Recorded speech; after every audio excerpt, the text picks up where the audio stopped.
dear ministers, dear state secretaries, dear president and representatives of the outermost regions, dear vice president of the European Parliament, honourable members of the European Parliament and the Committee of Regions, dear commissioners. It is a great pleasure to host you all here today. Today's event marks a significant milestone in our journey together. When we first met in January in Strasbourg and during my visits to La Réunion and Mayotte, I had the chance to see firsthand the realities you face on the ground. I assured you of my commitment to work with you. I spoke with local leaders and local people. I heard of urgent needs, especially after the cyclones, but I also heard of opportunities and optimism for the future. The Commission is fully aware of the difficulties you face on the ground, and that is why I'm here today with my fellow commissioners for agriculture, fisheries and ocean, transport and tourism, that I would like to thank for joining us. Thank you, Christophe, thank you, Kostas, and thank you, Apostos, that I know that he is waiting. As you know, all these areas are of utmost importance for your regions. We want to ensure that the voices of your regions are heard and your different needs are addressed. This is why we announced the new strategy for the outermost regions. And that is also why we launched targeted consultations in May, to ensure that the new strategy is a real turning point in Europe's partnership with its outermost regions. We need to learn from your unique experience about your challenges and strengths. Many thanks to all of you for your replies. From high unemployment rates and shortages in access to essential infrastructure and services, to additional connectivity costs, migratory pressure and more vulnerability to extreme weather events. Your valuable contributions identified the constraints in several different areas. We are here today to continue our work and discuss your concrete proposals. But some conclusion can already be drawn. The first one relates to better coordination between the different EU policies which support the outermost regions, which you called for in your replies to the consultation. A more coordinated approach that builds on stronger synergies between different policies and funding streams. More flexibility and simplification is a key feature of the next MFF proposals. All these while safeguarding cohesion policy and its fundamental principles, shared management, multi-level governance and partnership, as central pillars of the future EU budget, and preserving a place-based approach and the differentiated treatment of the outermost regions. Indeed, the Commission's regulation proposal on the national and regional partnership plans includes a specific title for the outermost regions.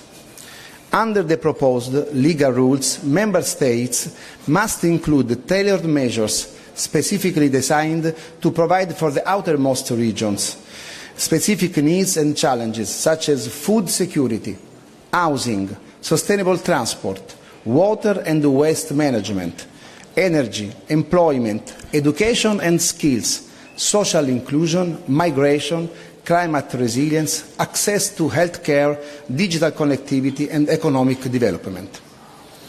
We believe that this new approach, which promotes an integrated use of EU resources, can be an important step forward.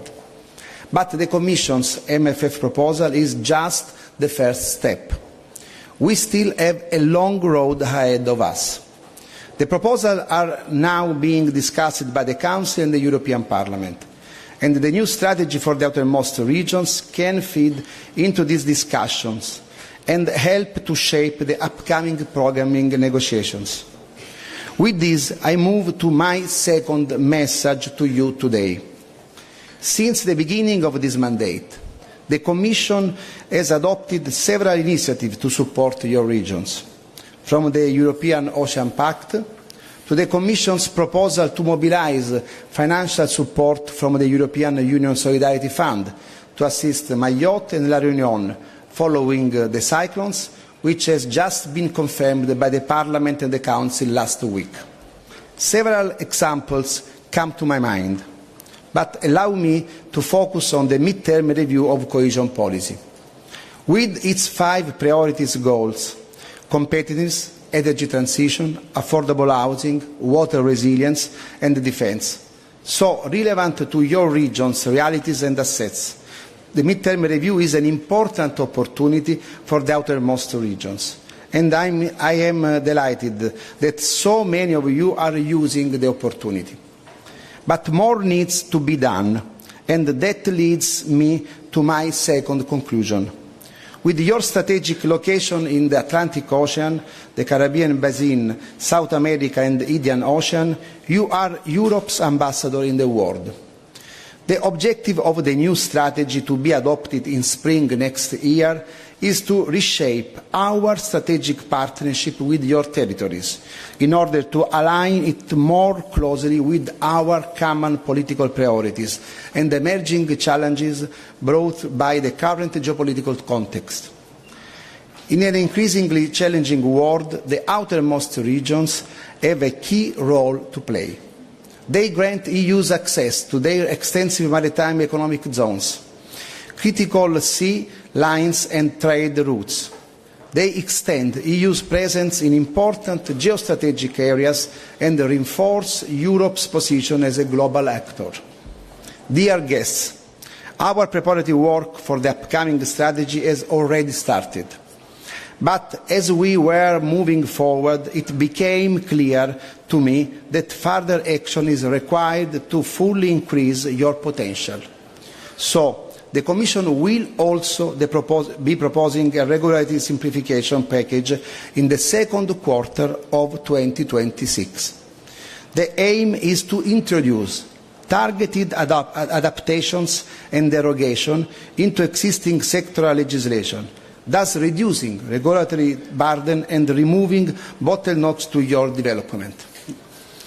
I am glad to announce that yesterday we published a call for evidence on these initiatives. I strongly encourage you all to take part and share your evidence and experience. Let us continue to work together. There are 5 million Europeans living in the outermost regions. We need to make the most of every opportunity for thriving outermost regions, because your success is Europe's success. And most importantly, the guarantee of a better future for 5 million European citizens. Thank you.